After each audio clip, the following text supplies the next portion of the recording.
Good Morning Africa program, by the way. We apologize for that, but of course, it's the fourth day of the new month, wherever you are. Thank you so very much for the pleasure of your company, as always, for being there, as we are back again to bring you another edition of the program, as we do during the week from Monday to Friday, when we discuss on all the latest development and happenings in the country. Once again, this is Africa TV, and if you are joining us for the first time, make the date with us. We are here, like I said, every week from Monday to Friday. And thank you so very much, as always, for choosing us at this time of the morning. Well, quickly, of course, we would discuss on some very pertinent developments or issues. We're going to discuss on health matters. We're also going to discuss about the government white paper and some other developments also in the country. su ko defee mbokk yi ñu ngi leen di nuyuwaat beneen yoon fii ci Africa TV ñu waat mbégte del su waatee ci suba si la comme ni nga koy baaxoo di defee saa su ne bu waxtu bi jotee ñu ngi leen di ziar bu baax fi waaye mënta nekk ci biir réew mi wala ci biti réew di ànd ak ñun ci jotaay bi kon ni ngeen koy defee saa su ne ñu ngi leen di jaajëfal baax ci loolu waaye tamit di leen gërëm ci safoo bi waaye tamit ci kóolute bi su ko defee gannaaw loolu tey ñu fas yéene waxtaan ak yeneen ponk yu amati solo naka noonu ñu digtal leen suñu ay xibaar comme ni nga koy defee léegi-léegi incha allah ñu soobu ci nañ fas nañ waxtaan li nga xamante ne mooy ponk yu am solo nañ wax ci wàllu wér-gu-yaram nañ wax tamit ci wàllu government bi white paper bi nga xamante ne génn na bu yàggul seen yenn taxawaay yi nañ ci ñëwaat nañ tamit toftal leneen incha allah ci kanam tuuti waaye laataal loolu ma bàyyi suma gars yi ñu nuyoo comme waxtu baa ngee dem ñu ngi sant di gërëm ñëpp ci ni ngeen ñoo gunge saay nekk ci suba si la incha allah noonu lay bàyyi Modou Mohamed Niang mu nuyoo Modou Niang naka suba si Amadou maa ngi laa nuyu di nuyu seetaan Africa TV nekk si réew mi ak si bitim réew yëpp safo programme bi nga xam ne fii leen di taataane seen xibaar yu wér ñu ngi leen di nuyu maa ngi nuyu maam amaan mbégte ak ñëw si programme bu am solo bi xam naa ne comme noo ko waxee rek am na lu ay minutes yu xëccu dem si time bi te ni ko gars yi di waxee lu duuf si nag bi yëpp xaju si cin li waaye ñu xajal ko si gàttal na yow bi rek amaan mbégte bu baax del si waat file ziare ñëpp di ñaanal ñëpp weeru jàmm parce que comme noo ko waxee mai bi bii mooy foos ñu ñaan yàlla rek weeri mai bi moom juin bi dàq mai bi dàq tam yeneen yi ñëw waaw mu indi ngeneel yu bëri waaw yàlla am si taw bu sedd guy ndox mu sedd guy nawet bu barkeel amiin barke Seydina Muhammad amiin yaa rabbi maam ñu nuyu la yow tamit naka suba si naka yeew bi alhamdulilah jërëjëf Amadou maa ngi lay nuyu di nuyu Niang di nuyu staff ak management bu kër gi di nuyu suñu followers yi ak viewers yi nga xam ne ñu ngi ñuy seetaan ci biir réew mi ak ci bitim réew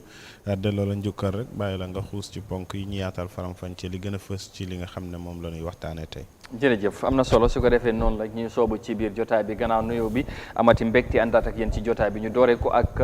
kon ni ma ko waxee wàllu wér-gu-yaram because ki nga xamante ne wala boo koy ñii di China dañ dal di yónneewaat ay docteur ñu ñëw ci réew mi pour dimbale Gambie ci taxawaay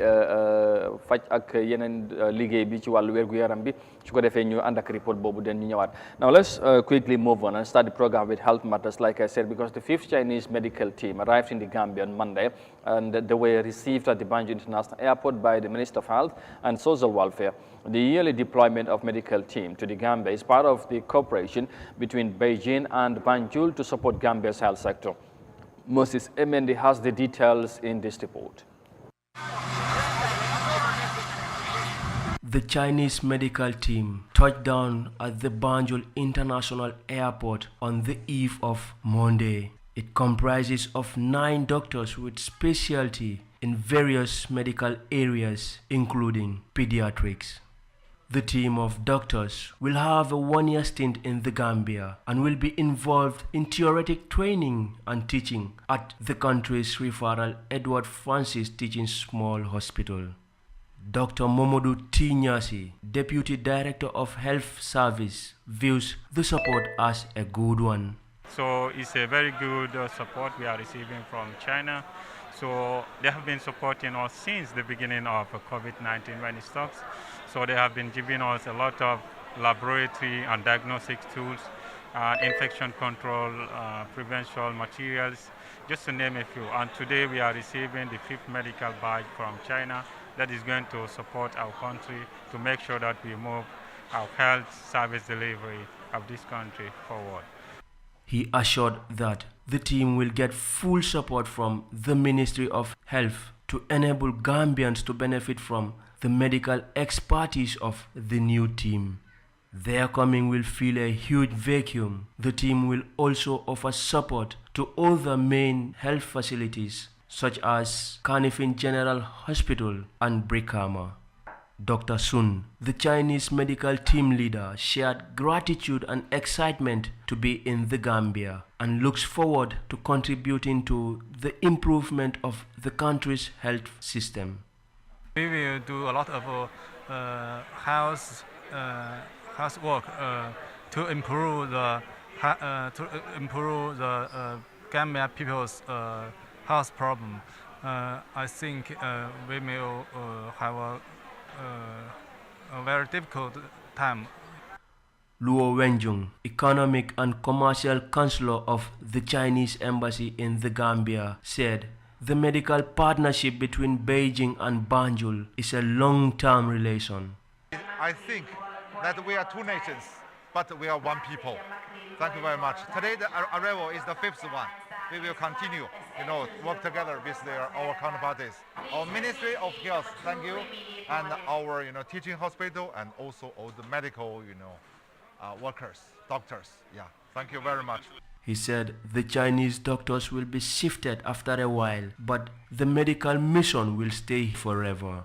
The team will work with Gambian medical partners to boost health service delivery in the country. In a year's time, the 5th medical team that arrived yesterday will be replaced by the 6th team. Moses Mendy, iAfrica News.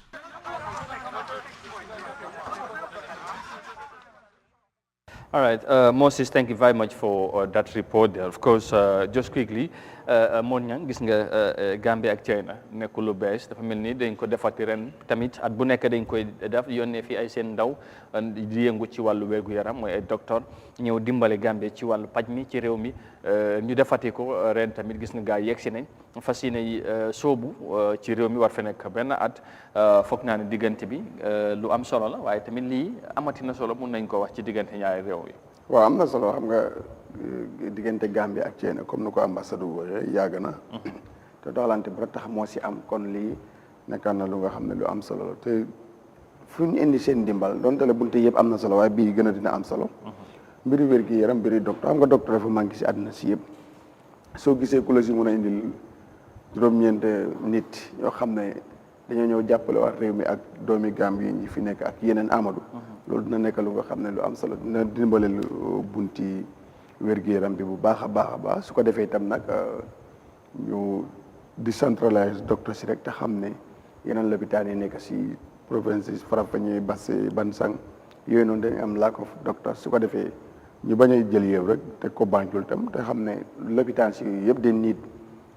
xam nga pésin moom amul duñ ko dee xeeb ku si ne rek sa feebar lu mu tuuti rek mun naa sonal borom su ko defee ñi support tam lopitaan yi nekk si province si ak docteur si AC meg soo ne tam doo mun a yem rek si anytime nit ki di la may jën da ngaa fexe mu jàngale la nu ñu nappee fexe tam tàggat ay doomi Gambien si bëri waxtaan ak nguuri China ñu yóbbu leen fa ñu tàggat leen si bépp xeeti feebar boo xam ne nit mu ngi koo def ak si wala si bépp xeeti cër bu ne si nit ñu fexe ba ay doomi Gambien tàggatu si yooyu ba am si xam-xam ñu dellusiwaat si réew mi ba pare di jàngalaat doomi Gambien suñ ko defee rek dootul nit ay yeneen 9 docteurs yi jógee from China or from America or from anywhere else soo def si baax trop yeneen yi nga jéem koo fexe mënal ko sa bopp barki démb rek yaa ngi fi wax si mbiri faj si région bi wala si yeneen Sénégal dañ si am may trop te seen ay doom la ay séeréer ak ay lifin ñoo fa nekk di ko def su ko defee loolu tam Gambien si war nañ koo mun a def bañ rek ñu ñoo abal wala di ñu may wala di ñu lebal fexe ñuy utal suñu bopp because am na ay nit leen te nit ñu am xel ñoo dëkk si réew mi ay Gambien ñu fi am nañu jàng su ko defee donte le am na si kaw sax docteur yi nga xam ne yu mag ñu ngi Angleterre si yeneen ak yeneen nekk ay Gambien waaye xëy na koom-koom bi moo tax ñu toog fa waaw waaye parce que nag lii juróon na fi coo xam nga yenn level yi ci wàllu paj mi ay docteur yi nga xamante nga soxla xam-xam bi boo leen pour fay leen nekkoon na fi jafe-jafe loolu taxoon na sax ba nguur ministre bi initié pour ñu yokka ñoom seen fay bi mun a attract ñeneen ñi ñëw waaw dafa doon baax waaw looloo waral lii yëpp waaye ba léegi itam suñu yóbboo lu mat téeméer wala juróom fukki nit ak nangam xëy na ak liste dinañ am tatti o bu nga xam ne ñu waat neen baax pour liggéey si réew mi anyway ni ñi gën a jàpp si loolu rek tàggat doomi réew mi si bunti métier yi bëree si binti paj mi si binti leneen ak leneen bañ rek ñu ñoo abal free time Amadou Ba. Yeah. All right, maam lan mooy jàngat bi ci initié bala boog ci développement bu am diggante Gambie ak China ci wàllu wér-gu-yaram bi kon ni ma ko waxee nekkul lu bees waaye beneen team bu ñëwat la jàppale Gambie ci wàllu paj mi mun na ñëw jàpp ne lii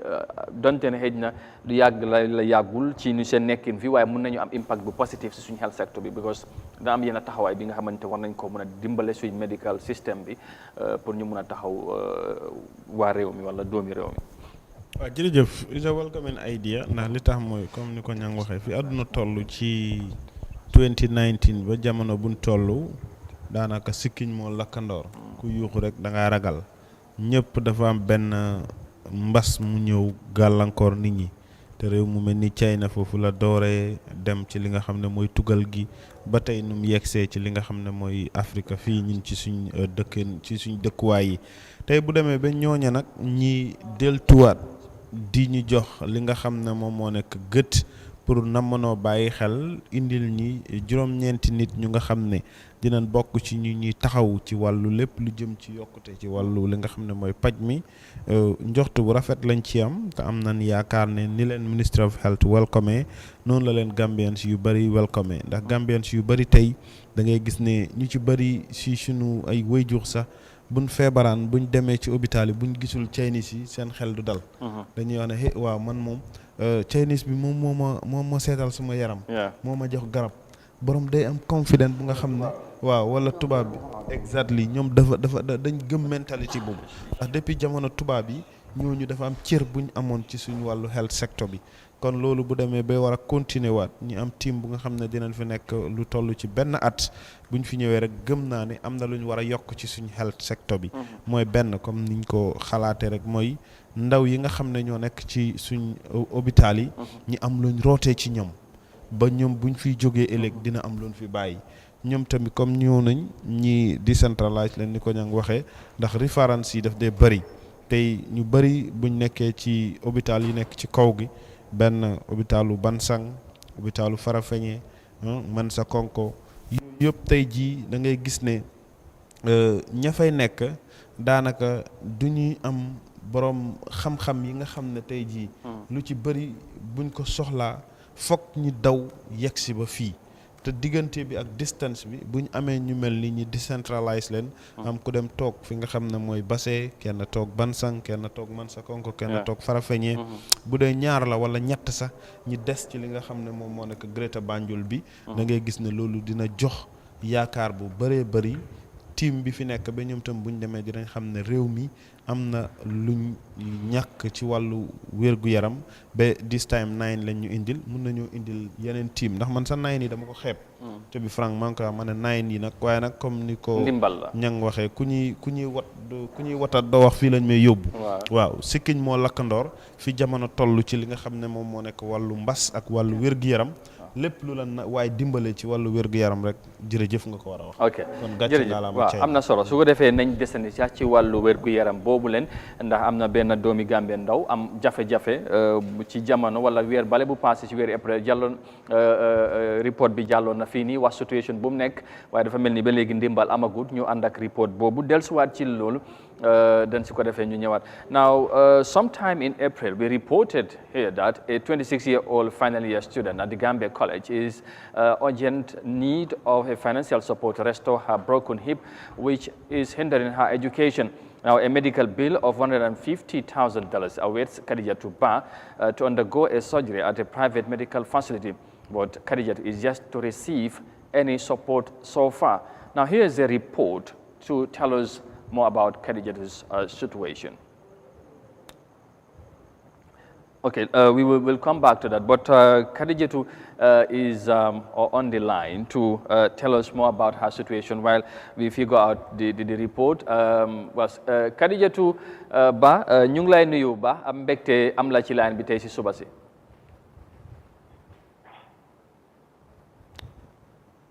Hello Khadijatu.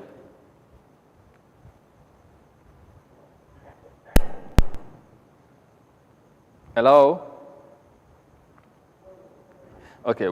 nañ ci ñëwaat léegi ñu indiwaat ko den su fekkee ne report bi baax na rek ñu indiwaat report bi den balaa moom ñu ko am si laan bi just quickly moon ñang lii benn yaa ngi fàttali ko report bi jaaroon na si mu nekk li nga xamante ne mooy lu métti ci xale bu jigéen mu ngi dem final year la nekk te maa ngi wax ak moom rek démb ma wax ne fu mu nekk ni ñi mu bokkal classe ñoom ñu ngi commencé nañ jàng depuis mai 1st moom mu ngi ci kër bi mënut a fay bill bi li nga xamante ne pour mu faju moom mun a am wér-gu-yaram dellu ci school bi moo tax mu bëgg a ñu indiwaat report bi ni ñuy xam situation bu mu nekk ak tamit ku ci mun a jàpp rek dimbale ko pour mu mun a dellusiwaat am wér-gu-yaram waaye tamit continuer yéene bu mu am mottali xam-xam bu mu ut waaye tamit saaf réew mi bëgg na ko. waaw am solo la ku ñu war a dimbale la Amadou. because ndaw la ba pare am na jafe-jafe. si dafa ñëw waaw nga baal ma foog naa mu ñëwaat na ci line bi hello Kadijatu hello. yes Kadijatu yeah ok jërëjëf ñu ngi am mbégte am na ci line bi ñu ngi doon wax rek ne yaa ngi am jafe-jafe sa hip bi mooy sa tànka bi mooy métti comme ni nga ko waxee ci report bi xam naa nañ ko ci gën a yaatal waaye fu mu nekk nii yëf yi sonnal na la ñu ngi doon sakku ndimbal waaye fu mu nekk nii jamono bu ñoo wax nii yaa ngi ma doon wax ne sax xëy na fu mu nekk waroon ngaa naan garab pour nga mun a nelaw ndax méttit bi lan nga ñu mun a wax ci loolu sa situation bi right now fan la toll balaa ñoo wax ci ndimbal bi. ok salaamaaleykum maa ngi leen di nuyu di leen sant for this opportunity like méttit bi moom daf ma dee sonal trop dem na da nga xam ne su ma jëlutee relief pills yi du ma mën a nelaw depuis décembre maa ngi toog benn place rek so léegi ndimbal bi méttit bi moom mun naa wax ne dafa gën a éeg because time boobu sax dama dee mën a jóg ma doxantu waaye léegi tànk bi dafa bañ totali. ok léegi fàttali ñu ci méttit bi wala feebar bi la dab kañ la door ak depuis boobu lan ak lan nga nekk nga jànkuwanteel ci challenges ba tey nga àgga ci collège yaa ngi sa final year student year bi waaye fu mu nekk nii affaire yaa ngi laa sonal waaye naka la mbir yi commencé ak depuis boobu ba léegi ndax lan mooy challenges yi nga doon face. waa accident bi moom bu ma ko am fekk maa ngi gën a nekk xale like 10 years ago waaye ñu yóbbu ma si xam nga rek balaa fajkat yi ñu ngi ci ko nii but on December on my way from the college then school moto bu ma duggoon moo am like tire breakdown si ni so si diggante ba mu tojee noonu mbokkante bi dem na happen to hit the same leg si wëñ moto yi so ma feel ne daal métit foofu amoon na doole trop waaye since then bu ma ñëwee mënumaa kóob den si laa dem def x-ray Ndembaan clinique si la ma docteur bi wax ne x-ray result bi dafa wane ne yaxi tànk bi dafa dama ci biir so I really need a total hip replacement so tànk bi moom mun naa wax ne depuis time xale la bu ma amee yàgg na because 10 years léegi but struggle na with that pain time boobu noonu su ma yàddee order taxi mu yóbbu ma school waaye su demee ba mu bàyyi rek ma ne ko ne météo léegi mun naa dox ma dem so noonu laa up and down with xam nga rek encouragement nit ñi di ma encourage mbiri jàng nu mu importante so ma keep that faith ma struggle ak tànk bi ba ma graduate suma grade 12 so after loolu ma wax ne dama proceed su ma yaasa demoon na ba parce que daf ma daa wax ne fooguloo nga bàyyi school bi parce que dangaa dem school soo ñëwee nga jooy métit soo ñëwee ñuy dampa tànk bi rek because daw bi kon bàyyi school bi ma ne ko déedéet man dama bëgg a graduate so noonu laa jàngee ba graduate then ma further to the Gambia College fu ma nekk di def suma diploma in education. dafa mel ni yëf yi yàgg na lool comme noo ko waxee waaye ni ngay màggee tànk bi noonu lay gën a métti di la sonal waaye yaa ngi maintain loolu ba dem fu mu nekk nii yaa ngi college final year nga nekk te yaa ngi am medical bill bi nga xamante ne mooy 150,000 nga soxla pour nga faju depuis boobu nag yaa ngi sàkku ndimbal amaguloo fa ndax jot ngaa dem ci yenn béréb yi pour nga laajte ñu dimbali la ak yooyu wala da nga ci media bi rek nga emagum. déedéet xam nga tànk bi moom dëgg la yàgg na but demoon na at a time that duma daan feel pain but the incident who happened on December 21st when I was on my way from school mun naa wax ne moo damaat yax bi si biir so loolu moo koosaat pain bi mu gën a yokku doo daf daan metti yenn saa mu stiif waaye léegi moom nu mel ni moom is out of hand because dem na ba léegi dox sa duma ko def dafa dem ba tànk bi dafa bañ time boobu dëggal daf daan metti dama daan dox waaye léegi moom dafa bañ so ndimbal bi moom since then bu ma gisee x-ray bi moom bind naa fu nekk bind naa sa presidential office bind naa fu bari daal laa binda même Gambia Port Authority fuñ ma wax rek dama dee binda uti naa ndimbal moom fu ma xam yëpp nit itam fu ñu am wax nañ ma boot mu jéew ma wana am help bi te ñëwoon naa foofu sax Eye Africa that was on the 20 of April amoon naa fay live interview ak yéen by time boobu sax maa ngi mën a manage bi ba jël naa tantri bi foofu den ma am interview bi wat fu mu nekk ni tànk bi léegi dafa bañ moo tax sax mënuma ñëw gis nga danga ma am pour dimbale ak a call ma mën a communicate ak yéen mbiri suma condition bi moo tax maa ngi saaku ndimbal because xaw ma lii fan la moo ñëw end because ku doon dox mu dem ba léegi mu ngi toog benn place it's out of hand anyway. ok métti na lool léegi fu mu nekk nii situation bi mooy tànk bi mu ngi gën a métti te yaa ngi waroon a door sa final year li nga xamante ne mooy foofu ci Gambia College bi so ñi nga bokkal class right now gars yi ñoom commencé nañ since May 1st waaye yow mënuloo door because of sa health condition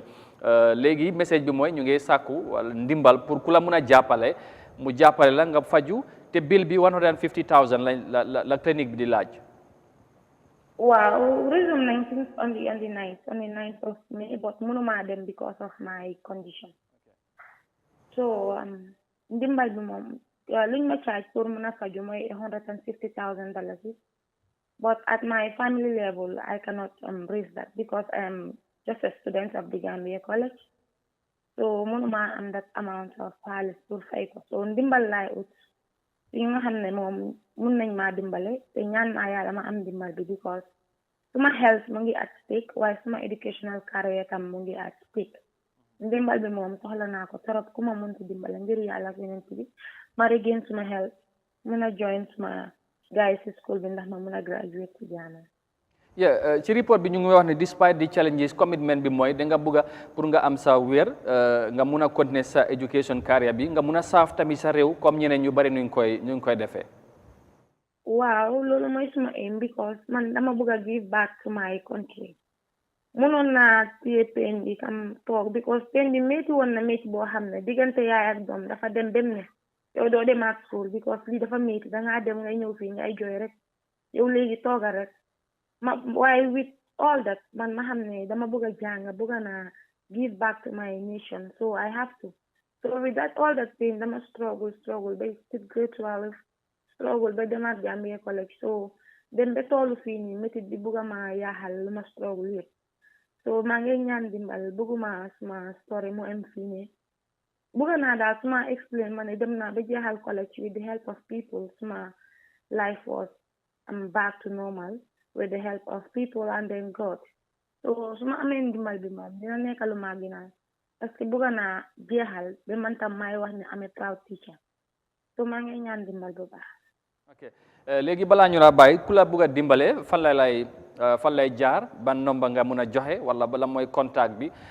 su fekkee ne am na ki nga xamante ne bëgg na cee jàppa ñu dimbale la pour nga mun a am sa wér-gu-yaram waaye tamit mun a continuer sa education career comme na ko waxee mun a saaf sa réew comme ñu bëri say morom ak ñeneen ñu ngi koy defee tey lan moo lan mooy contact bi ak tamit ban message ngay send out even to the education authorities minister of education buñ la pour ñu mun a ñoom tamit ñëw taxaw la dimbale ak any other person pour ñëw dimbale la nga mun a am sa health waaye tamit continuer sa education bi. Wow, my message to the Ministry of Education and any other person that want to help me is that bëgg naa jàng torop ku struggle ak métit te toolu fii kooku moom su la waxutee bëgg naa jàng sax war nga xam ne bëgg na ko te lu ma jàng nii pour give back to my nation la I am the type that like giving back doo aw ma sax waaye lu ma jot am bëgg naa ko bokk ak ñëpp so ndimbal bi moom su ma ko amee as soon as moo may gënal because lectures are on te nekkuma di dem classes unless gars di ma seen assignment si online but jàng balaa moo ne nga toog nga dégg borom lu moo wax so lu ma ut ndimbal mooy ñu jàppale ma ngir yàlla ak ndimbal bi fu munti jógee nañ ma jàppale ma def suma surgery bi ma mun a go back to college ma further suma education ku ma bugg a dimbale di nga call si number bi nii di 362 6621 362 6621 yeah. All right. Loolu am na solo su ko defee yaa ngi dëkk Manjai right? waaw Manjai laa dëkk. ok su ko defee ñu ngi lay wis good luck di la ñaanal yàlla taxaw la tamit ak tamit nañ continuer di yaatal message bi Kadijatu jërëjëf ci loolu su ko defee ñu gërëm ko sant ko ci développement yu mu indi Kadijatu Bah final year student foofu ci Gambia College dégg ngeen situation bu mu nekk ak mu ngi oote wala boog bëgg ñu taxaw ko dimbale ko ci medical bill bi nga xamante ne boobu la ñu wax ne loolu la war a fay clinique bi pour ñu mun koo faj ci tànkam bi nga xamante ne mu ngi métti boobu ba léegi te mu ngi ci final year foofu ci Gambia College lecture si door na waaye moom mënut a dem because métti bi fu mu nekk nii sax waroon naa jël pills pour mu nelaw ndax métti bi su naanul garab moon ñang du mun a nelaw foofu la toll te dégg nga ndaw la am na yéene pour saafara fa réewam waaye métti bi mënu koo bàyyi. dafa yéeme Amadou dafa xaw a doy waar tam si da nga ko xalaat doo xam si ban réew leen nekk réew bu nga xam ne ñaari millions yi nit ñu ngi fii 95% muslim si diine yëpp sant nañu ñu dimbalante te am na ñu ko mun tey ëpp na 10% si biir réew mi ñu ko mun si koo xam ne ni ndaw la te dafa pare pour taxaw pour dimbale réewam gis nañ ko dafay jàng te su paree dafay jàngale su doon keneen sax dañ ko war a taxaw waaye dinaa si First Lady am na foundation façon yi mel nii dañ ko war a gis mu taxaw si ministre of gender dañ ne ministre rek jigéen ñi rek moo ko taxawal kii ñu ko war a dimbale dafa bëri wartoon a agsi fii te report bi jaaroon na fi jaaraat fi foogoon ne lii solf na ministre of lan mooy njëriñu ministre yi boobu ministre bu yore wàllu jigéen lan mooy njëriñ ak njaboot gi luy njëriñam lu dul lii First Lady moom tam jigéen la kii moroomi jigéenam la mu ngi ci jafe-jafe te am na foundation yooyu noonu li nga gis moroomi First Lady di ko def Sénégal Marième Faye Sall di same thing la foundation boobu di jëriñ soo si fekkee yëg na ko wala gars yi stiraw si fekkee ñu ngi koo seetaan nañ ko jotal message bi mu jàppale xale bu jigéen bi parce que sonn na mu ngi ministre of wax ñooñu moom waxi noppi ñooñu sa mooy noppi so dafa mel ni ñu ko war a dimbale wartoon a agsi fii message bi jàlla ba tey muy jàmbataat ba tey ñu indiwaat ko muy jàlla ba léegi kii amul ndimbal te thousands of ñu soxla ndimbal comme moo ñu ngi si réew mi fii di si te ñi leen war a dimbale xooluñ leen ñun fan leen jëm ak si ban réew leen nekk te lii responsabilité nguur daf si nekk de because dafa teg ay bunt yu bari pour ñu war a dimbale ñooñu First Lady foundation bi na ko dimbale second ministre bu amee wi ni njaboot gi ak jigéen ñi ñaareel bi ministre bu mu nekk moom si boppam muy éducation ak higher education ba ak beneen bi yëpp a seem dañ ko war a dimbale my friend 150,000 si nguur loolu mu ngi mel ni nga jox kii 100 naka la one dollar si 50 burut mu dem jënd ko minti si bitig bi rek si nguur ba léegi message bi jaala ñëwut ba muy ñëwaat tey te loolu mu ngi nekk ak métti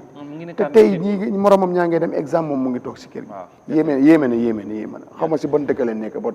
Gambien bi war nañ seetaat suñu bopp di dimbalante ñi yàlla dénk nag koom ñoo mun a dimbalante ñun tam ñu ngi dimbalante bu ko ñun lii leen am lii leen mun waxal ko nit ñi waaye ñi dénk koom nañ dimbalante parce que buy diine chrétien buy diine islam ñëpp dafa santaane pour ñu dimbalante te ñun ñoo fi nekk so what is the problem te am nañu ko fi man thousands of Gambians mun neen lii te du wàññi seen mbir inches especially government dafa am ministre yim sampa pour loolu lu tax duñ taxaw kii suñ ko yëgee nañ si jàpp ngir yàlla maam la mooy doon message bi ci situation Kadijatu bu mu nekk comme moo ñam nu nga ko waxee na sax bari na ay morom waaye moom ci mettit bi fu mu nekk nii bu ma waxee moom suba si mu ne ma dafa waroon a dem nelaw yi because du dee mun a nelaw bu naanut garab situation bi foofu la toll right now tànk bi mu ngi ko disturb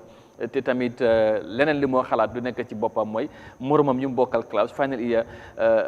classe bi si collège bi lecture si door na bi on the 9th of May waaye moom mënut a dem mu ngi ci kër gi moo tax mu feel ne dafa war a ñëwaat ay Africa ñu delluwaat message bi indiwaat ko nit ñi xam situation bu mu nekk muy ñaan ñu taxaw ko ndimbal xam naa nomba bi nañ ko bamtuwaat balaa ñu fay jógee waaye lan mooy doon li nga xamante ne mooy sa jàngat si situation bu mu nekk yal na bu yaakaaram tas rek ci óolute bu mu am ba mu doxoon ñëw fii ba tey jii tamit mu toll fu mu soxlawaatoon ndimbal te mu jàppoon ne bu fi yegsee rek ndimbalam dina sotti yal na ko yàlla sottal loolu yaakaar la ci ñin waaye ma gëm ne rek réew mi comme ni ko ñu ngi waxee Gambia is a very sad country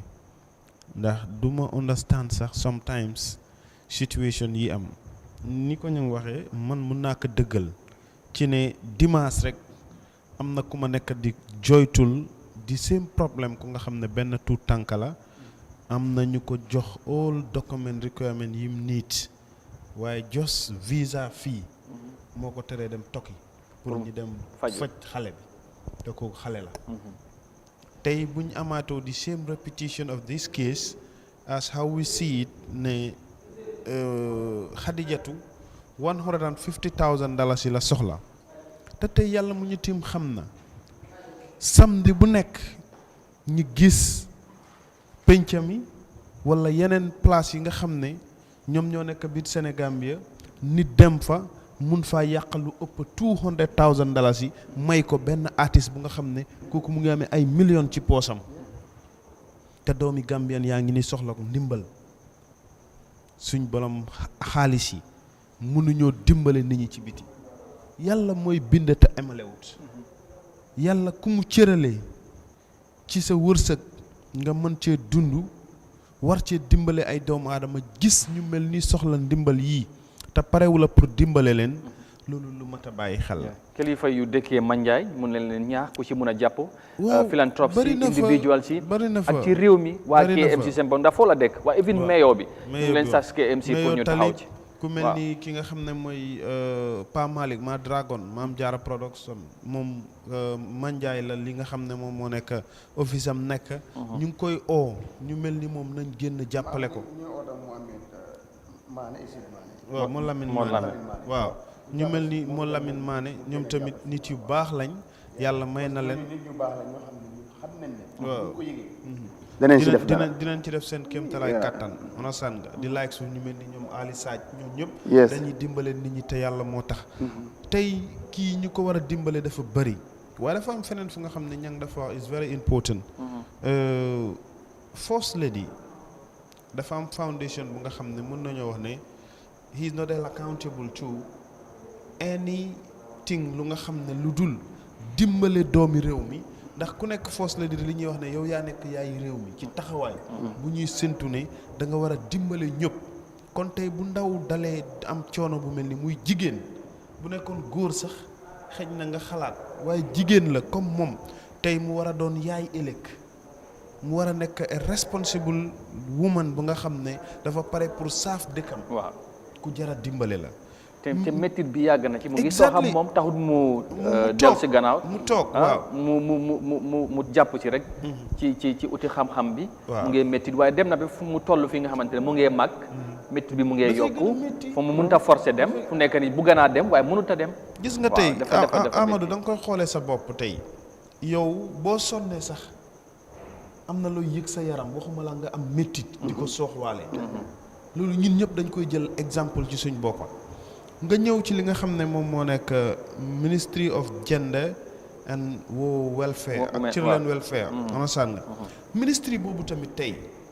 keroog bi report bi génnee waroon naa def capability ak all responsibility pour lijjanti soxna si pour xool yan matuwaay lañ mën a def pour faj kii ba $150,000 bi sax nit ñi duñ ko dégg sax li ñuy gis rek mooy ne kii faj nañ ko ba wér na Ministry of Education ñaari ministre ñoo fa nekk benn ministre bi jigéen moo ko jiite. waaw basic and secondary education yaa ngi am high education léegi Père Gomes moo ko jiite tey kii mu ngi si collège bi on a sàn nga tey bu toogee depuis on the 9th la wax la classe yi si start ba tey jii is on the 1st on a sàn nga demut school mu toog wane ne tey bu fekkoon collège bi sax ñu ngi ko doon nemmeeku ñoom sax buñ ko ketaloon ñi fa nekk muy teachers yi ak students yi waroon naa mun a génnee benn $100,000 mu desee $50,000 bi mu yaakaar mun a sàng pour wane rek solidarité dafa war a am ci réew mi ci suñ biir. boo réew mi dem dëj rek leen mun. waaw dem dëj ñu taggal la loolu rek leen mun. boo dee tey kii gis nga $150,000 bii tey bu yàlla defoon leneen ci moom mun nañoo génnee lu ëpp $1 million def ko ci moom. bu dëj amee ku ne di jaay moto bu rafet dem di ko paak te bu mooy feebar defuloo fa dara. dimbalewuloo ko. boy mu ñu amul doo dee xam ci ban dëkk la nekk sax bilaay borom dee nga dem enu fële moom laa la wax nii saakoy maalu teg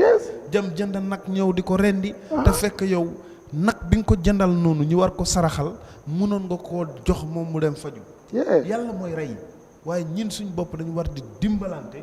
ci suñ diggante yàlla mooy def ne tey jii Amadou am na lu nga xam ne ala budd moo ci ëppale maam ñang am na lu nga xam ne ala budd moo ci ëppale Amadou waaye tey li tax yàlla di def ne ndeyjoor ak càmmooy baax ak bon dund ak day am mooy ne lépp lu ci ñëw am na lu nga xam ne nit ki moo ci war a dimbale moromam te mooy tolluwaay yu mel nii buñ ci yeggee nag dañ war a gis Gambianity mën a sax nga ñu gis humanity tegee yeneen yëpp feneen comme ni ko ñang waxee tey dëkk bi ñaari gëm-gëm moo fi am yombul nga daje fekk nit mu ne la gëmuma dara Gambia fii fi juddoo yaroo fi wala ku ñëw di fi ut man de man musuma koo gis. friting ka moom amuñ ko. waaw léegi nag. wala du nekk doon réew am na foo gëm. am na lu nekk ci sa xol. te loolu moo ñu war a ñaax ñuy jàppalante. loolu moo ñu war a dimbale ci ne. yërmande bi am suñ diggante ñuy dimbalante. ba yu mel nii wax dëgg yàlla buñ ko déggee tey. balaañ koo déggaat fekk saafara am na. incha allah am nañ yaakaar boobu maam jërëjëf ci ni ngeen ko waxee yow ak Mon Ñang ñu am yaakaar ne kilifa yi ak borom ñi nga xamante ne yàlla mun noo la ngeen ko ñu ñëw taxaw xale bi Kadijatu Bah soxna la ndimbal pour ñu mu continuer li nga xamante ne mooy jàngam waaye méttit bu moo dundee right now sonal na ko am na loo ci bëgg a yokk. non lu maa wax mooy ne. waaw nguur foog mu am ñu koy xerawal. ministre bu nekk dafa am ñu laay xerawlul ci média bi. ñi laa xerawlul mooy ne ñiy déglu problème bu yow sa ministre yi ñëw wax la ko. waaye bul foog ne lépp ministre lu mu dégg rek kayit leen bind ne yóbbu ko ci ministre am. nit moo war a waaxu ñëw bu foofu dafa war a am ñu koy xerawlul. te mu ne moom bind na dem na fa. di ko déglul soo loolu mooy nguur loolu mooy doxalinu nguur dafa war a am ku laay déglul ñëw di la jox report si am ñuy am ko lu xam ne kayit moo koy agsil am kaddu gu nga xam ne borom mooy ñëw ba agsi ba lu gën a bëri léegi da nga war a am ku laay xerawlul koo xam ne dafa bàyyi xel si département wala fii si mun a am te ñi di ko jooy te yëguloo ko mu ne la ñu ngi doon am na ku doon jooyte lii fa la dégg naa ko ba nguur nga xam ne yëpp da nga xam fekk da ngaa dóor bunt sax duñ la uyu beneen affaire fa war diisi loolu taxul nit ñi fa teg leen fi nit ñi ñu am yaakaar nañ bàyyi xel loolu kuñ si dénk ministre yi président bi buntam neexu da jot ba bunti ministre yëpp si bunti président bi la te loolu sa war doon jafe da nga ko war a yëg soo si mënul dana nga wax ko président bi xam nga ne lii si doon toq si noppam bi dina ko def ko noonu def na ko bu yàggal ñun ñëpp nañ ci jëm ko yëg ñoom ne seen lonk jot na pour mu dem ñun ñëpp nañ ci def kéemtalaay kàttan di likes of Ministry of Youth and Sport tamit kii ndaw la soxla na ndimbal di likes of chief of li nga xam ne mooy State House tey soo gisee ñi def ko fa lépp lu sori ci président lépp lu sori ci président lu jege ko incha allah ñun tam dinañ ci def kéemtalaay kàttan moom honorable Modou Koy Cissé ñu ngi amee contact am bu ñu fi jógee dinañ la ko jox Amadou nga jéem a def kéemtalaay kàttan pour moom tam mu jot si mu xool yan matuwaay la ci jël incha allah yëfi nguur dafa yéex ñun am nañ am individual yu nga xam ne ay waay yàlla leen ñooñu la ñëw contact ñu ñëw dimbale kii ñoo Lamine Mané ñoom Ali Sadj ñu mel ni ñeneen ak ñeneen nañ leen oo ñu dem ñu ñëw dimbale kii incha allah waaye jërëjëf am nañ yaakaar bi nañ ci taxaw nguur soo fi demee dinañ bind kayit te kii xarul loolu waaw fu mu nekk nii sonal na gaa yi ne mbott boo koy dimbale bu laar ba mu taanu ok su taanoo rek dem na jërëjëf mu ngi noonu ñu am nañ yaakaar ne ñi ci war a taxaw nañ ci taxaw jàpp ba bil bi ñu mun ko matal mu mun a dellusiwaat ci school bi waaye tam am wér-gu-yaramam te na mi ñaan yàlla taxaw ko dimbale ko loolu mu mun a sotti ci du mu gën a gaawee incha allah Kadijatu Bah dëkk ci Manjai ku ko bëgg a dimbale directly nga contact ko tamit mun nga koo def number bi 362 6621 362 6621 nga call ko directly nga wax ak moom waaye ku ñu link tamit mun nañ la boole ak moom nga taxaw ko dimbale ko rek ñun loolu mooy suñu yéene ak taxawaay bi loolu rek lañ ci am tamit am na ñeneen ñi nga xamante tamit war nañ leen bana mën a ba incha allah waa diaspora bi waaw ñëpp dañoo ñibbisi incha allah te seen waaw am nañ yaakaar waaw nañ ci téye because waaw so dañ dee jàppale nit ñi dañ dee jàppale jigéen xam nga dañ war a ceeñ tam diversity activité xaw ma activiste ñooñu dem dañ seen affaire kenn xamul lan la Gambien si tam diaspora li ñu dee dugal si politique gis nañ ko neen ko wàññi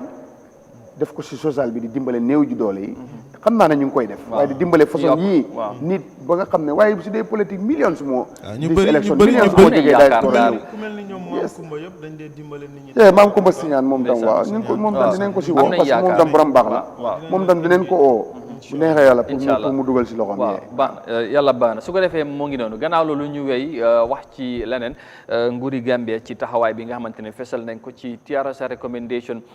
ne nguur bi fi nekkoon ci yëfi diine ak nu mu doon doxalee nekkuloon lu gën waaye tamit am na kilifa diine yu bari yu sonn yuñ jàpp ci nguur bu fi nekkoon time former président Jammeh waaye TRRC def recommendation ne dañu war a atte li nga xamante ne mooy former président bi ci loolu waaye tamit fexe naka la ñoo gën a saxal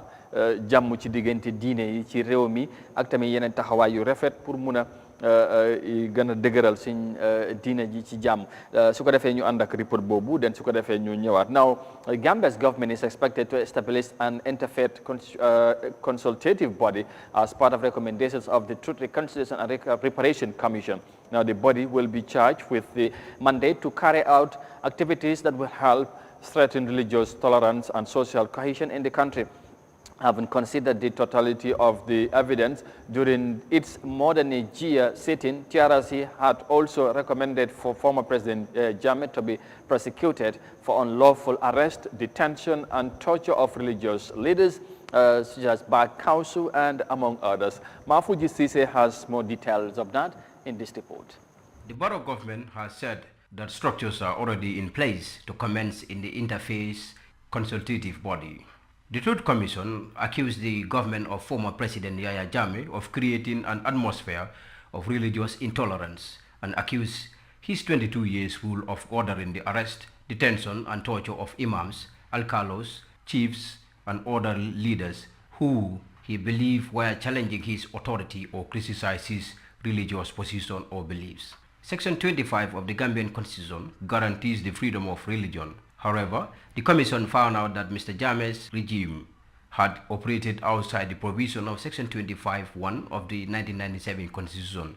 The borough-led administration had promised to work closely with the Ministry of Basic and Secondary Education and the National Human Rights Commission to review school curricula, modules on religious education in public schools to integrate religious tolerance and social cohesion. The government, through the Ministry of Education, will also engage and encourage private schools to equally integrate religious tolerance and social cohesion into their curricula. Recommendations on Supreme Islamic Council. President Adama Barrow's government promised to forward the recommendation to the Supreme Islamic Council on president holding honorary positions in the religious body. The Gambia government has also accepted the Truth Commission recommendation that the head of state shall not hold any substantive or honorary positions in the Supreme Islamic Council, religious body or religious order. Freedom to practice in any religion in the Gambia is provided for under Section 25(1)(c) of the 1997 Constitution. This is supported by numerous human rights laws such as the International Covenant on Civil and Political Rights and Article 8 of the African Charter on Human and People's Rights, also known as the Banjul Charter. Section 1 of the Constitution, as contained in the revised edition of the Laws of the Gambia 2009, provides that the Gambia is a sovereign secular republic, but the word secular was not originally stated in the original 1997 Constitution. It was said to be included via a constitutional amendment by Act No. 6 of 2001, which was challenged at the Supreme Court in the case of Kemes Jammeh versus the Attorney General. The Supreme Court held that the amendment was unconstitutional as it was not done by the established procedures of amending the relevant section of the Constitution. For iAfrican News, I am Mafuji Sise. All right, thank you, Mafuji, for that report. And yeah, mu ngi noonu TRRC ak government white paper bi mun nañu wax ne gannaaw ay jàmm comme lu fi jaaroon ci nguur bu passé métit kilifa diine yu bari am ci jafe-jafe ci TRRC bi nuñ ko indee ñu jàpp ne nag dana am solo pour nguur gi sampa li nga xamante ne mooy comité bi nga xamante ne dana tax di indi wala initiate waxtaan ci diggante kilifa diine yi ak tamit ci suñ dëkkin fexe ñu boolawaat ci wàllu diine tolérance am so mooy ñu nanguwante yëfi diine waaye tamit suñu nekkin mu gën a nekkalu am solo ci loolu sax ñu recommande ne gannaaw bi nga xamante ne mooy former président Barrow jàpp na fi ay kilifa ci wàllu diine ñu mel ni comme Bah Kawsu Fofana ak ñeneen kilifa ñoom imam Babali bokk nañ ci lim bi ak yeneen ñi nga xamante ne tudda nañ leen ci jafe-jafe yi nga xamante ne amoon nañ ko ci former government bu fi nekk ci njiitali former président Jammeh ñu loolu dana tax nag ñu ne ñu prosecution moo ñu yóbbu ko ci kanami luwa atte ko ci jëf yi nga xamante ne jëf na ko ci xaajale diine bi ak yeneen li nga xamante ne xew na fi léegi comité boobu nguur gi nangu na ne ñoom nañ ko sampu pour fexe waxtaan am gën a boolewaat nit ñi ci wàllu diine moom ñang loolu mooy luñ nangu bokk na ci white paper bi lu mu feeñal tey lan mooy doon jàngat bi ci loolu ak tamit ci lu ñu recommandé former président bi dañ ko war a prosecute ci loolu ak li nga xamante ne mooy fexe indiwaat ci wàllu diine nit ñi nekkaat benn. gomo mu nekk di problème because yàlla moo ñëwoon ñi ñëpp ñu wàkkeelu jàpp si benn buum jubale kilifa diine warta nekk benn ba jaxasoo bu si amoon yëpp ay kilifa diine ñoo taxoon ay kilifa diine am fitna so loolu mooy lu am ay kilifa diine ñoo taxoon ay kilifa diine am fitna fii si biir réew mi the problem is mooy ne dafa am fu kilifa diine war a yem ak nguur nga xam lu la si yoon may ak lu la si yoon mayit waaye kilifa diine buggoon raxaboo nguur ba mel ni campagne manager te nguur xam nga mbiram ku lekk affaire am def lam bugga te lu nguur gën a bëgg 95% bi méngoowut ak yoon soo naka ngaa nekkee kilifa diine so this is the problem jamono yooyu nag boo si bokkul taxawee neneen ñu jaxase la ak buur waaye kilifa diine yi ñoo jaxase woon kilifa diine yi amoon jafe-jafe si biir nguur Yaya Jammeh soo su ko defee loolu ñu jëm see jublu fàtte ko jégalante si dafa am solo bu baax te itam ñu respecté wante te xam ne yàlla si boppam daf ne lakum diin waliya diin ku nekk nga si li nga gëm but there's a time fii si réew mi ministre bu ñu dénk lu jëm si waaru diine religion affairs war na see wax bu baax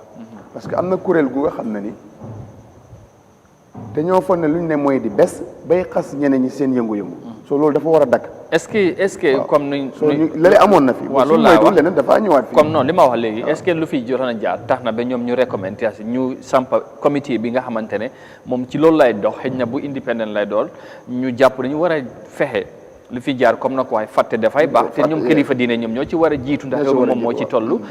fexe tamit indiwaat ñëpp ci benn umbrella mooy ñu nekkaat fàtte lu passé waaye jéem a am li nga xamante ne moom mooy doxalin wala soppi doxalin ci diine ji ba si ñun dëkkee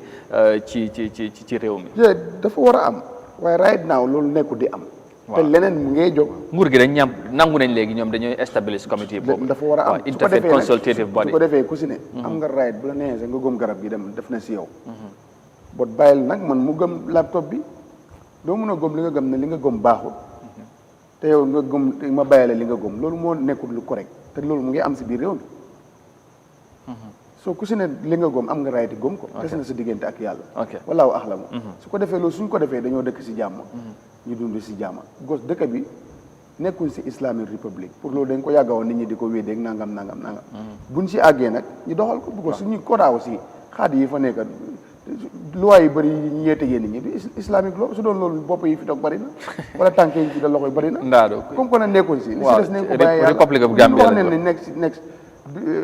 judgment day lu ñoo tardé du suñ diggante suñ borom. ñu ne moo ñoo tardé. soo li si des mooy ne. ñu baalal leen ku yàlla dimbale nga nekk si islam. koom ko ak yoon boo ko mënta jaaree yoon yi ñoo bëri. benn garab bi la waaye ñun ñëpp si ton table bi la ñoo dajee. mooy si ñi ne si islam mooy si ron penc Muhammad sallallahu alayhi wa sallam. bot nag yow nga jëlee ko ba yoon bi ma jëlee ko yoon bi yow nag da nga ne sa yoon bi mooy lu bes ba tax nag kële sax yoonam bi. yaa ngi koy ŋàññi di dem si rajo di ko ŋàññi. lu war a dakk la bu dakkut nag. jubale leen dafa nekk problème yes moom maam ji bi la mooy doon jàngat bi ci initiative bi nga xamante ne wala ci gis-gis bi nga xamante ne TRRC bi wax nañ ko nguur gi loolu lañ war a def te nguur gi nangu ko comité bi nga xamante ne dafa war a dox ci luy boole diggante diine ji ak kilifa yu ci nekk fexe tamit li nga xamante ne mooy suñu nekkin waaw yemuñ si dem nañ ba recommande ne former président Jammeh dañ ko war a xool responsible lu ci xew ci réew mi surtout ñu war ko prosecute ak yu mel noonu bat jàngat nga ci am. jërëjëf lii dama si kontaan na. war see wax xam nga lu tax. Jammeh jógee na fi démb gis nañ ne lii mu ngi fii am. démb gis nga réew mi suñ président yi duñ suñ problème suñ nit yi diine yi ñooy suñ problème. TRRC mu ngi am barki démb Ceebo Caam moo fi génn ci affaire national team bi mu wax ci wax ju nga xam ne that was not expectation of niti kilifa diine nga ci ŋàññe ku nga xam ne kilifa la am na ñu ko gëm yooyu mooy indi problème yii di fi doon am Jammeh bi mu fiy ñëw ñu bëri dañ foogoon sax murit la Baay Faal la ngir bëggoon Serigne Touba ba bu ootewaan dafee ne moom dafa bëgg murit yi ndax murit yi lépp lu Serigne Touba digle dañ ciy dem ba mu jeex waaye Islamic Council ak ñi ko wëroon dem nañ ba gëmloo ko fi woon ne murit yi ak taalibe yi liñ gëm mooy lu leen seen sëriñ wax waxut fi woon ne ku fi julli su ma dëkk fii ndigal ngay dinaa la def naka loolu laa la wax xam ne bu dafa joxe ordre ñu waaye dem loola nag dafa dem ba am na ñi nga time kay xam ne moom torok yi daf doon ëpp fii ba fees loolu mooy dëgg. moo tax ma ne la am na jamono ñëpp dañ foogoon ne murit la Adama Barrow mii balaa moo toog daf doon dem màggali taalibi Serigne Touba la loolu la gëmoon loolu la wanoon nit ñi non yëpp daf doon màggali rek daf doon ziare ji waaw daf doon ziare ji kon waaw ok léegi waaye xam nga liy problème bi mooy léegi nag nga ñëw ci suñ kilifa diine yi nga xam ne ñoo nekk ci réew mi bul jël benn mbuba ci gëm-gëm bi nga gëb foog ne yow loolu ngay dunda mu tax nga bëgg réew mi yëpp ñu sol mbuba bi nga sol loolu fu mu am amul fenn ci àdduna Mahfouz wax na ko ci biir report bi Gambia secular state la onosaan nga clause la bu nekk ci suñ 1997 constitution bi ba ngi dugg ci beneen gam de boobu juróon na fi coow waaw even though bu fi indi woon coow dafa am ñu génnoon onosaan nga ñi nga xam ne tamit am nañ gëm-gëm muy chrétien yi ñi am ci ñoom njort ne loolu lan la mun a jural onosaan nga muslim community bi génnoon tamit am ci gis-gis ne loolu lan la mun a jur ëllëg loolu mooy réew ci xalaat buñ amee lu tey xel na ñëpp toog waxtaane ko waaye buñ jël Islamic Council ñi jàpp ne lu taxaw la pour jullit yi yëpp ñu sukkandiku fa mun faa xool ci buñ ne julli jot na ñëpp sukkandiku ñoom ci seen kaddu buñ ne weer feeñ na ñëpp sukkandiku ci seen kaddu bu diina xewlee waaye xam nga teg bët ñooñu ñu dem ba nekk ñu nga xam ne li ñang wax la waaw waaye buñ fàtte ne comme loolu lu am la comme na ko waaye comme xëj na lu ñoo wax nii xëj na jubluwaay committee bi wala consultative body bi loolu dana ci bokk waaye comme jafe-jafe amoon na fi xam nga ci kilifa diine ñu waaye dafa am lu ko jur loolu laay waxante di réalité dafa am lu ko jur suñ buggee nag tey saafara am ci li ko jur loolu la ñuy dàkkal ngir ëllëg buñ tegee comité bi sax bu fekkee li indi foundation boobu génnewuñ ko saafara du am na ñu nga xam ne boo leen ci ooy duñ la uyu because dañuy xam ne ñii bukki yu sangoo deri béy la ñuy doon man dama mënta gëm imam loolu mooy li ci ubbi ndaje mu nga xam ne nii balaa président bi doo ñu ndaw rabbin fa poj fa bu bëgg a dee moo méegul sens kooku mooy ñëw di la wax naan ay sariya nangam imam dina ubbi ndaje bu nga xam ne nii ay tëgg gi sabar moo fa dee loolu ba pare imam ñooñu ñoo fi nekkoon ba léegi ñu ngi fi ndaje yi ñu ubbi yëpp afta luy mujj ndaw rabbin li may wax rek mooy gis nga ay sabar bi pàkkar ni ba ay nen ñu ne yoo imam da ngeen yeb yàlla sax imam yi sax ak diine bu mu mënta doon kenn ci ñun rafetluwul benn kilifa diine ñu koy victimize loolu du orma exactly waaw foofu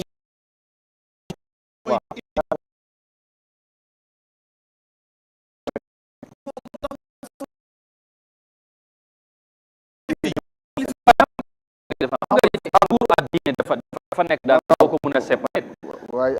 xëy na dafa am lu fi non damay wax nit yàlla pire du doxaboo nit non wax mën a dugg ci biir dina doxalin bi waaye comme relationship bi xam nga demoon nañ ñu mel ni campagne for exemple te Islamic Security Council fii bu président bi di dem tool ñu ngi loolu laay lambar lambari si gannaaw loolu laay wax xam nga li may wax mooy seetaan daw rab bi ni seetaan tëb yeeg fecc xam nga li ci am loolu nga dem indi fa ay ayatu kursi yow da nga yëg ayatu kursi loolu laay wax mais sens waaw li ma wax li ma lay dimbale mooy li ci ëpp ci àdduna foo dem waaw xam nga diine ji ak nguur waaw niti nguur yi ñooy jëfandikoo niti diine yi waaw that close relationship close relationship bi lu mënta ñàkk la yenn doxalin yi lañ war a seetaat yaa ngi wax ne kooku mu ngi wax naan di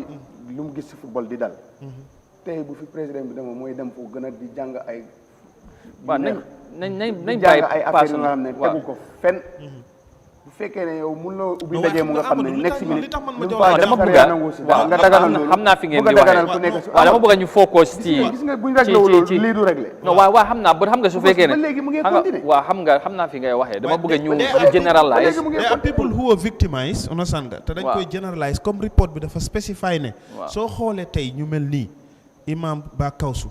nekk na fi victime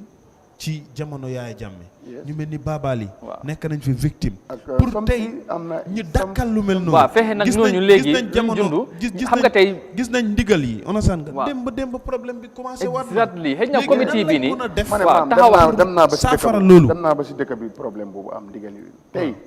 ñooñu dem nañ lakka seen kër yi te Exactly. ñu demoon si ñi ñëwoon si TRRC bi ñoo dem lakka seen kër yi waaw loolu laay wax xam nga léegi nekk acte victime right now waaw moo tax acte yu bu ñu mel ko réglé noonu wul du sotti waaw loolu mooy acte yu mel noonu Waaw. léegi pour Waaw, fexe xam nga doo ñooñu mën a ne- dafa am lu ñu jàpp seen xol léegi comité bu mel nii moom moo war a jox dox si loolu Non, xëy na waaye- da nga ne dana doon ñi nga xam ne dañ independent dem def consultative da nga mu ne interfaith consultative committee waxtaan moo ci war a am d'accord daa si loolu may ndax dafa am lu fi jaar lu dama la li bëgg nga a wax xamante ne dafa am dalul lu nga xel xam ne boo ko bëgg a pour régler. fe pour dafa am looy stop loolu nga régler leen waaw stop boobu Because noonu still now, waaye xam nga mu ngee dem non waaye xam nga yëfi diine dafa sensitive Waaw. ba pare tamit góom-góom la ku nekk dafa am boobeeru loolu lu ko mën a indi Waaw. sol moom mooy waxtaan foog mu am waxtaan boobu nag ñi comité bi moom moo ci war a sóobu te comme nguur gi nangu na ko ñu ne ñoom dañ koo indi dañ jàpp ne buñ ko indi moom moo war a doon taxawaay bi naka lañ ci war a mën a demee bi loolu mun a nekk ok waaw loolu dafa war a am waaye gis nga comme li ñëw loolu fi doon ndox soo ko na bul jaar fii da nga ko naan jaaral fii waaw foog nga utal ko beneen fu mu jaar waaw am na lu nga ne soo ko bëggee faj te nga xam ne li ko indi woon ba léegi mu ngay dem si suuf da ngaa stop loolu ngeen dajale ñuy waxtaan kilifa dinañ xam seen bopp te xam ne nguur ku ko lekkal defal ko lu mu bëgg te ñoom léegi ñoo gën a mën a lekk campagne manager yi pour muy leer ñoo ga dàq lekk campagne manager yi soo kooku naka la moo ko rege naka la moo defee lu ko rek xam nga li ñang wax sax li tax ma koy nangu da ngay ñëw rek ci exemple comme ñun journaliste sax dañu koy tuumale journaliste yu bëri buñ demee ci press conference li ñuy yàkkamtee mooy jot paas waaw xam nga waaw léegi di same thing to kilifa diine yi nga xam ne tey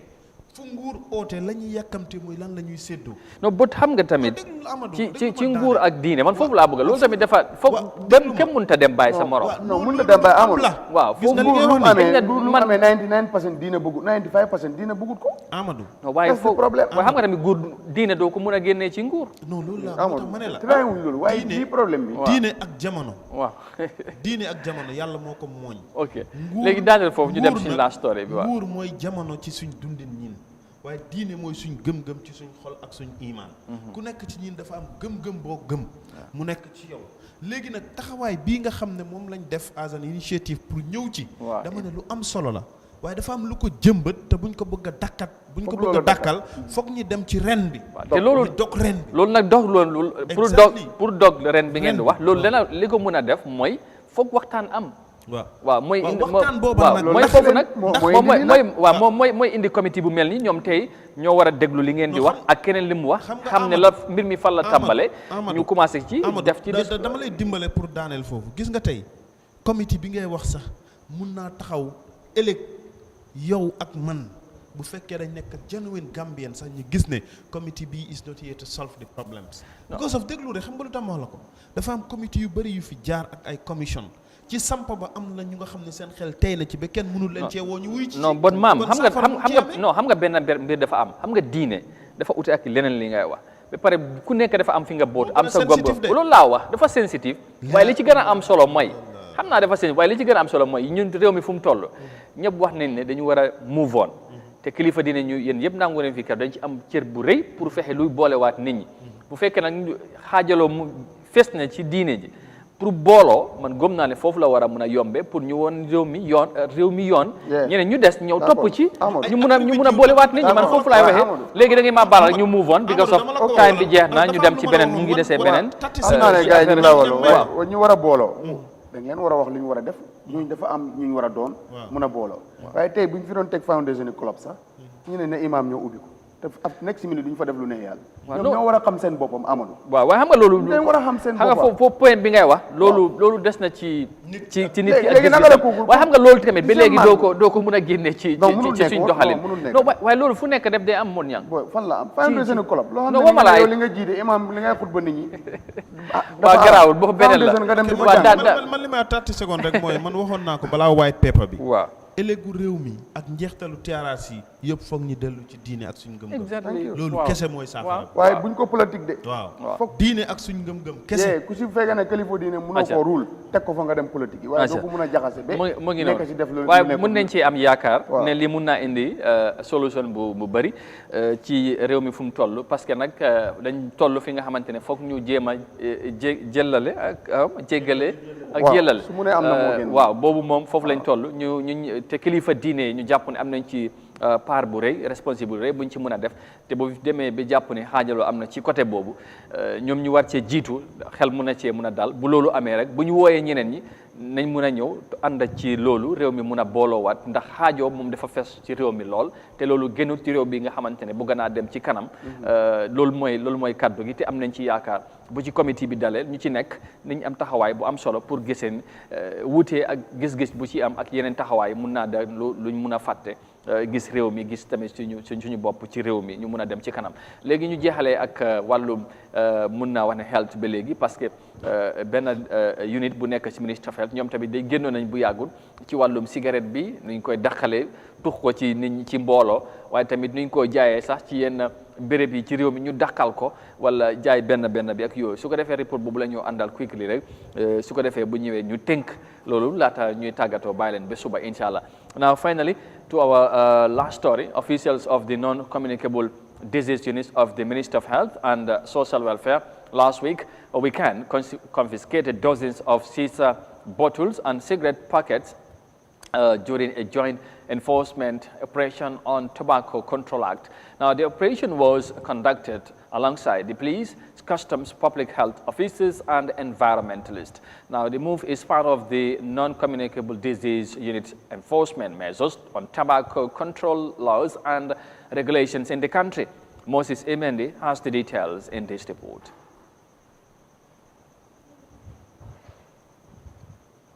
The joint operation to enforce tobacco control laws and regulations took place in jurisdictions within the Greater Banjul area in both day and night. Series of shisha bottles and cigarette packets were seized by the authority.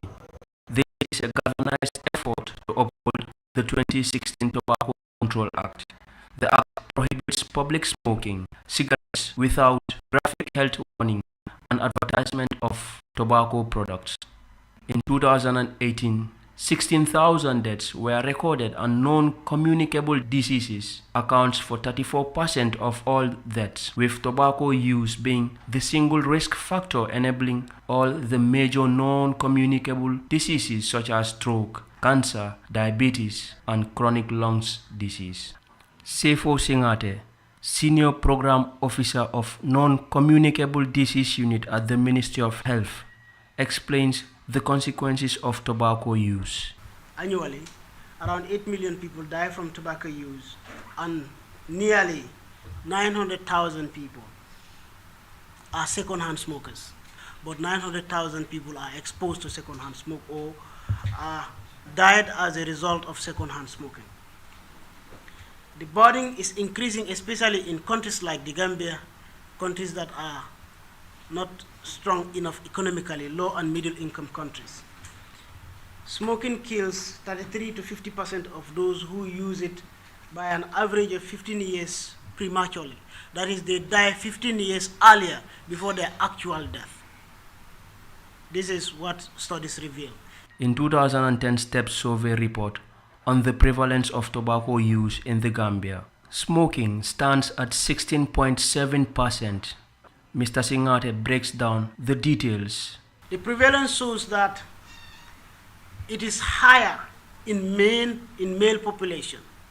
That is at 31%. Every 131 male smokes.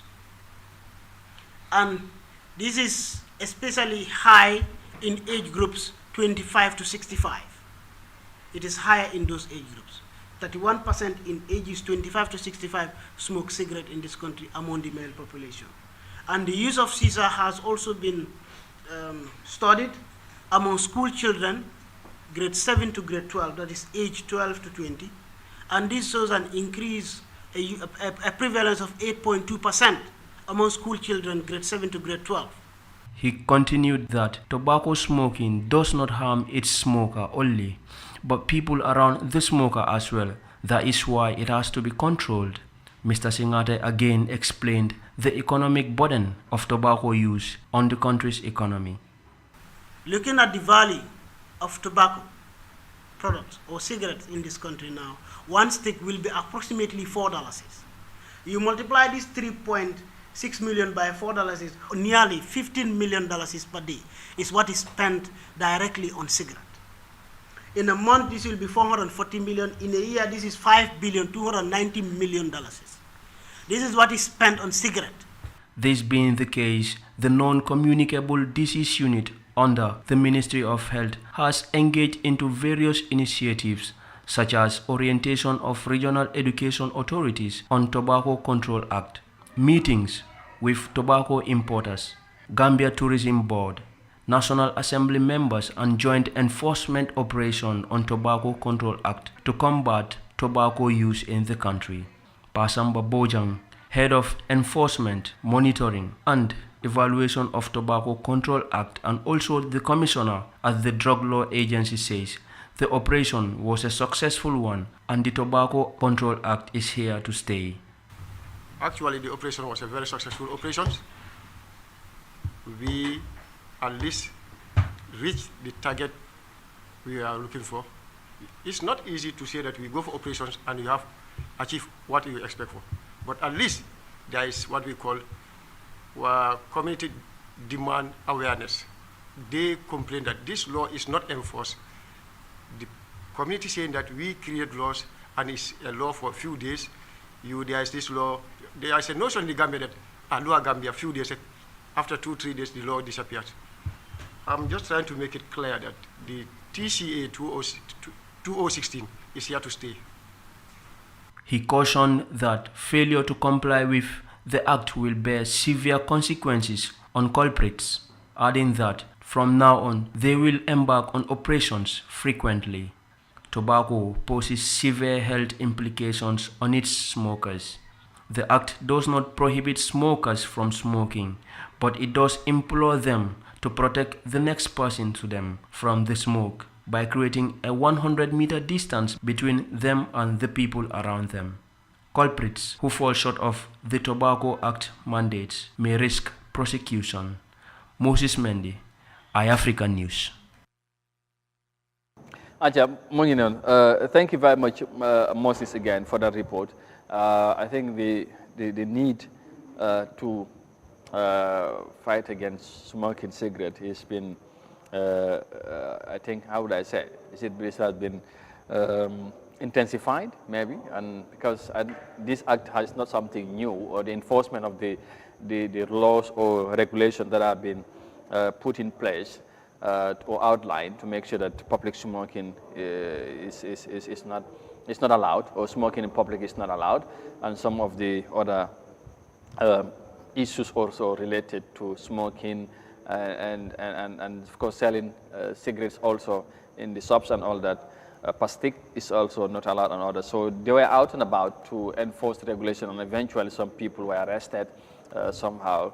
So that's why it is. So Monyang, just quickly, bala ñu bi mo xamna tenk rek lay doon. Ministry of Health seen unit benn seen taxawaay ànd ci ak police bi ak custom ñoo doon wor fexe loi bi nga xamante moom moo tere wala dakkal tux ci biir mbooloo wala ñu jël sax bitig yi di jaay benn cigarette xam nga dañ ko ci dakkaloon ci wax ni loolu nangatuñ ko ci réew mi waaye mu ngi am ñu wóor doon wër nag am ñu ci jàpp tey war leen atte ci loolu dafa mel ni comme léeg-léeg nga xool réew mi da ngay xalaat nga leen loi dafi dee xew wala ñoom saa leen neexee la ñu jóg pour enforce loi waaye donte loi ñu ngi fi du tax li loi wax nit ñi di ko dundee wala di ko doxee tey ndax nga gisee actu mel ni jékki-jékki rek dox wala jëkk di ko exactly jékki-jékki rek benn yoon rek jóg dem profito den téye benn ñaar ñetti ñeent ci benn période ñu dem affaire yi ñuy coow mu sedd ñu fàtte ko nit ñi dundaat ci seen dundin dem ba beneen période tamit ñu jógaat dafa mel ni lii because li nekkul lu bees loi bi yàgg na fi so dafa mel ni ñoom léegi right now lañ fiil ne dañ ko war a enforce te loi bi mu ngi fi woon waaw yàgg na fi te xam nga dafa su dara xewee si askan bi da ngaa dégg loi Gambie la may leen ñetti fan rek mun nga loi fii may leen ñetti fan rek loolu ngaa dégg time bu ñoo def opération clean di road ay doon waaw gaa ñeen xay may leen ñetti fan rek léegi ñu génne fi moom daal bu ñu wayee bàyyi rek suñoo génnee nit ñi si mbedd bi si yoon bi si tali bi marché bi sax ñu si loi bi du taxaw may leen ñetti fan rek soo dafa mel ni askan bi tam ñu ngi leen bëgg a yee si may leen ñetti fan te askan bi tam loi boobu ñoom ñoo ko woote ñoo def référendum ñu nangu constitution bi waaye pour ñu doxal ko mooy problème te gis nga lii da nga ko war a doxal de waxuma la cigarette de ba ñaamoo sax booy da ngaa dajeeg nit mu ngi koo sax ni di too mu ngi koo tox si yow wala nit nekk ci biir moto am di ci xëcca saxaar si di fol ci bunta yi waxuma la cigarette de cigarette nga muy dem egg ci tali nga ne lan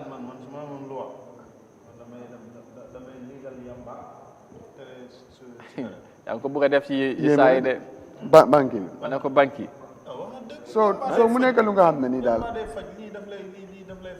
waaye ana ñoom banque yi Amadou booy comme ne mun ngaa tox but public place yi dëgg-dëgg war nañ ko sitam ñu toxee fa xam nga dama dinaa jël exemple benn boy yaayam dafa feebaru maire bi bu mu demee ñi seet ko docteur ñi ne ko wax sa maire bi wax ko mu bàyyi tox na leen sama yaay toxut di ndekete yow moom fu booy dee toog ak fu moo jaayee gerte caaf ak yooyu noonu sori wante wut ndeke maire bi moom lu gars yi génnee loolu rek mu ngi si dëndam bi te loolu moo gën a garaaw sax tuxkat bi waaw soo ñu ne mais buñ ko ñu ne kon moom fan la nga grand inhale fu mu dee toog noonu lu mu dee jël ndeke loolu moo ko dugg ba ñu ne ko sa maire bi daf dee toog inhale saxaar soosu docteur yi den ma yëpp sax loolu la wa gars yi da ngeen ma yëpp mag bu yam ne ngeen naan da ngay toog ndekete yow lu mu dee jël loolu soo loolu lu ko war a tox ci mbedd bi ak tox ci public place moo war a loolu soo su ko defee dafa garaaw si moto yi dafa garaaw si garage yi yooyu leen waxoon waaye enforcement loi yi la ñoo wax loolu mooy problème bi jékki-jékki rek jóg ànd ak police bi di arrêté benn ñaar nit waaye fu mu nekk nii nit ñi yaa ngi cee coow waaye fii ak jamono dañ famille dañ koy fàtte nit ñi dañuy delluwaat si seen nekkin waaw gis nga balaa ngaa ñëw xam nga lii yëpp lan la nañu bàyyi naxe mbaay yi World Tobacco Day kañ la barki démb Ndiaye xaw na moo tax ñu def lii waaw parce que Sénégal démb rek laa gis ñoom tamit ñuy wor di laajte nit ñi di same thing di wax ne xam nga rek mooy loolu mooy ne jaami tubaab bi laa doon booy tubaab bi ñoom ñoo def seen bés li xaalis dafa nekk gis nga nguur lu xaalis nekk waaw because daf ko dee bàyyi xel de at bu nekk taxe bi dañ ko dee yokkin bu doy waar léegi paquet cigarette benn paquet cigarette $50 beneen bi ay 100 something at bu nekk benn bés la ñuy màggal bés bu nga xam ne dañ ne bés boobu lañ jagleel pour World Tobacco léegi bu ñëwee nit ñi man keroog dama gis report bi Moses mu ngi ko def ma ne ko Moses is this existing mu ne ma yes is something ma ne ko ne hey xoolal ñii bu ñuy fonto naxaatale la nekk ma ne ko lu tax ma wax la loolu man every day maa ngi gis ñuy tux ci mbedd mi onasan yow xoolal li ci gën a yéemu nit yi tàqale ko ak seen sago da nga leen di gis ñu ngi téye paquet de cigarette ñooñu xalaat nañ Amadou bi dinaa tux ci peggam wala du ma tux peggam paquet de cigarette ngay wax waaw dañ bi sax bagage loolu laa la wax léegi nag réew moom naka nga fay dakkalee nga ne tey ci ànd ak xelam ànd ak sagom onasan dem toog ak campem siisaa bi gis nga ko xale jigéen ñi pour ñu noos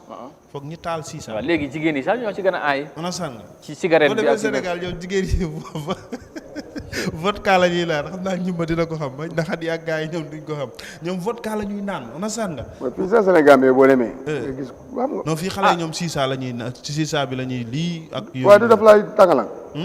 yëpp benn la bu fekkee daf laay génne si sa léebo bu nga nekkoon rek benn la non siisaa bi moom man na xam nga wax dëgg yàlla mosuma koo tux musuma koo faye sax xaw ma ko mooy gis nga léegi na la ko xadi woon ci footage bi mooy li nga xam ne dañuy teg yëf yi mu mel ni gën a toxu rek waaw ñuy xëcc di fu rek gën a toxu tubaab la rek waaw léegi nag loolu xale yi jigéen ñi noosukaay lañ ko def wana sàn nga léegi te loolu yëpp saxat sami te am na ñuy tux tamit cigarette ci ñoom sàn nga dafa am leneen lu mën a def ci yow te cigarette bi ak nu mu tudd ci yamba bi waaye man dama ne waa ko léegi waaye la man yamba ba ma gën a la war a daal yamba déglu amul yamba day faj asma booy yamba buy moo gën cigarette yamba bu jaxase réew booy lii mu ngi toj ay ndong ba xale yi di wër fii maam nga naan dañ ko ci bari nii yëpp loolu baaxul maam non xale yi léegi ay roos ay waaye dafa am foofu dee commencé affaire bi cigarette bi nga ko dooree gis nga yi nga wax ne ay roos ñoom ay jiin waaw ay roos ak jiin ak sàngara gi yëpp baaxul Amadou moo fi nekk di sonal nit ñi loolu laay wax moom la nit ñi di naan di rey waaw cigarette yi affaire yi ndey ji mooy cigarette bi cigarette bi ngay doore nga ñëw si bax waaw soo mënee toj benn bax léeg-léeg nga dóor benn lifin ñaar bu yàggee léegi loolu bu yàggee nga dem si roos wax affaire du la yëngalaat léegi nag boo jógee si roos si ndey roos ngay dem mooy butéel yi nga toj waaw léegi nga ñëw da ngay digg bëccëg nit di ñëw di attaque nit plein de man bu yàggul just 2 weeks biir weer koor bi dama génne suma kër non I couldn't believe bëccëg de ma génn man kii def ma doon baaxel ma bàyyi suma gars yi ci néeg ne ñu ngi si cabinet bi ci salle bi suma gaz bi la saa yi ñëw eno dégg bëccëg dafa génn ci néeg bi la ñu gis ko kan waaw gars yi bu ne ko ni gars yi ñëw ruus si moom mu ne leen xay man loolu laay def nii he couldn't you don't understand that liggéey barki démb la xaw ma démb si very serious I think si Monday bi la loolu xam nga noonu kooku soo ko dóoree gis nga si Monday bi nga ma ko def benn taxi driver maa ngi taxaw fii di waxtaan ak Jordan maa ngi si suma kaw machine bi de booy taxi driver bi dafa ñëw ba éeg suma tànk bi de on a sàng mu ngi ci kaw mu ngi ci biir moto bi solut mbuba sax xale bu tuuti ma xool ko man gisuma la sax ma ne kii léegi su dawee ba tamboog nit bu rey ko ci lay xam lu xew te mu ngi ne billaahi wallaahi taala xale bu tuuti yaram neen la def ci biir taxi bi Amadou am na dawal motom ba ñëw éeg gis nga loo yu bëri dañ ko war a génne gis nga ay mbuusi ndaw yi ñun costoro luñ si war a wax am na supermarket xam nga Chinese leen xaw ma ñu xanaa yu doon jar pound loolu lu ñu fi daxaloon time yaa jàmme noonu yooyu jarul compromise dafa ñëwaat booy ñun foofu moom la booy dee naan moo tax pour ñu kof sa mobile xam nga am na ku ko jëloon bëccëg ñun fële digg bëccëg lañ koo jël ñu am ñu mën a daw am ñu mënta daw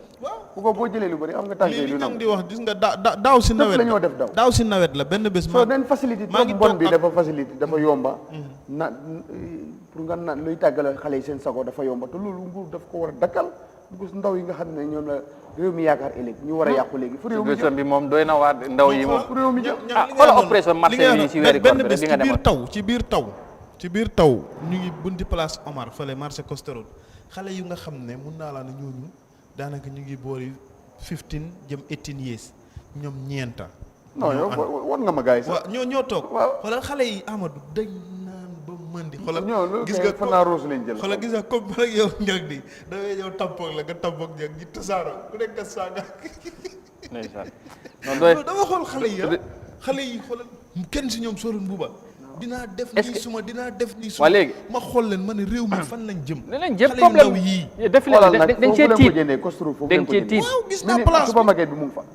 léegi est-ce que Ousmane Gueye wax na ko fi wante enforcement dañ ko war a waxaat waaw enforcement nga yàq xale yi yow xale yi nga xam ne dañ doon toog di toog taay di sàcca